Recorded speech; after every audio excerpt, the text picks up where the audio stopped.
Most modern definitions of mindfulness center on emotional comfort and psychological hedonism.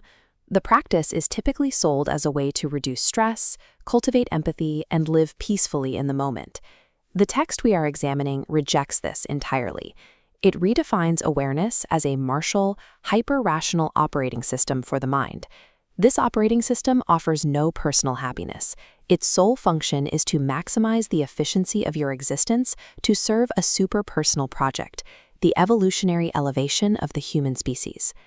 To understand how this strict logic functions, we will deconstruct the three core protocols of this Theo-Technocratic framework. True awareness here is an applied methodology. It demands a set of rigid protocols designed to re-engineer human behavior from the ground up. This operating system draws its architecture from three historically distinct philosophical streams. The first node is Vedic metaphysics. Specifically, the concept of karma yoga, taking highly effective action while remaining completely detached from the emotional fruits of that action. The second node is the Nietzschean will to power. Here, it is framed strictly as the drive to overcome human biological limitations and ascend to a higher state of being. The third node provides the physical vector, Konstantin Tsiolkovsky's Cosmism.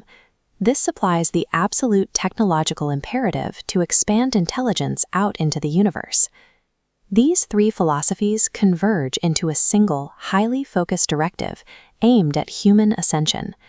The resulting synthesis strips away the esotericism of ancient philosophy.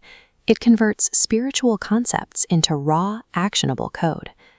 The baseline axiom of this text is that human consciousness operates exactly like a central processing unit. We are a point of concentrated computing power, taking in environmental data and projecting will. This fractal blueprint models the operating system after the Cyrillic letter O. A functional center projects organizing vectors outward to dominate the chaos of the periphery. The Vedic concept of Purusha, the detached observer, maps directly to this central node, evaluating the grid objectively. The Nietzschean will serves as the active code, providing the force to organize the chaotic periphery. Tsiolkovsky's Cosmism provides the overarching purpose. It dictates exactly where and why the organized grid must expand.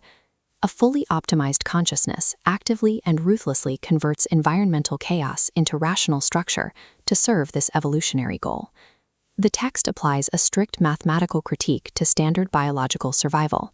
A life spent maintaining basic household needs operates as a closed-loop system, producing zero excess evolutionary value. Assuming an optimistic 80-year lifespan, sleeping and bodily maintenance consume more than 2/3 of human existence. This leaves a terrifyingly narrow margin of pure volitional time. This split-screen visualization defines resource friction as activities draining time without generating evolutionary return. Complex, ritualized cooking is a prime example of this entropic waste. Conversely, consuming raw fuel like an apple offers zero-friction elegance, requiring almost no preparation or cleanup. The objective of eliminating resource friction is not to generate leisure time. The goal is to aggressively accumulate excess capital, hours, and energy to invest in the overarching mission. By stripping away sentimental daily rituals, the individual frees vital computational power for macro-level evolutionary problem-solving. This hyper-rational approach requires a total rejection of traditional sentimental morality. Acting purely on emotional compassion for individual creatures is mathematically categorized in this framework as being an agent of entropy. This network graph models the author's specific, provocative example, the massive resource drain of performing expensive surgery on a pet mouse. This localized act of salvation creates an infinite drain loop. It traps human resources in perpetual biological maintenance. An ecological counterargument applies here. Localized compassion violates the natural balance. It arbitrarily deprives other organisms, like insects and bacteria, of the sustenance that death provides. The Theo-Technocratic alternative demands morality be based on scalable, systemic solutions, not localized palliative care. Instead of patching a flawed biological system, the text proposes hypothetical systemic solutions, like engineering a viral evolutionary catalyst to permanently upgrade lower species. A technological upgrade of this scale would shift animals from being resource-draining objects of pity into self-sufficient subjects determining their own destiny. True ethical responsibility requires ruthlessly efficient, scalable technological interventions. Emotional pacification renders the actor obsolete. The text projects this logic outward, moving from individual ethics to the macro-structural flaws of civilization. This inverted pyramid diagram models the author's view of current society as a structurally doomed entropic system, where priorities are upside down.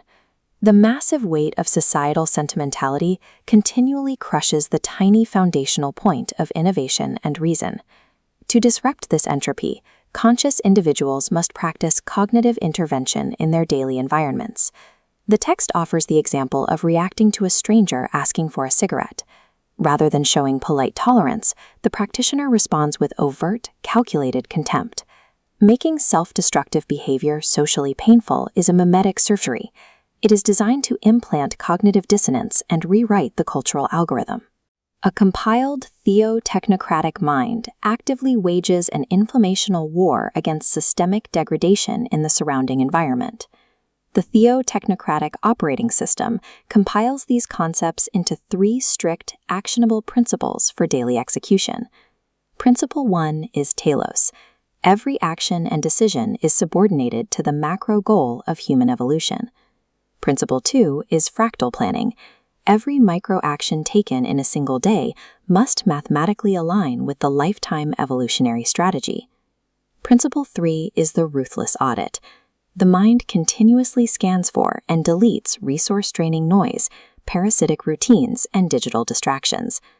The widespread adoption of this system is designed to flip the societal structure, permanently prioritizing logic over emotion. Tsiolkovsky established the foundational vision: Earth is a cradle, but we cannot remain in it forever.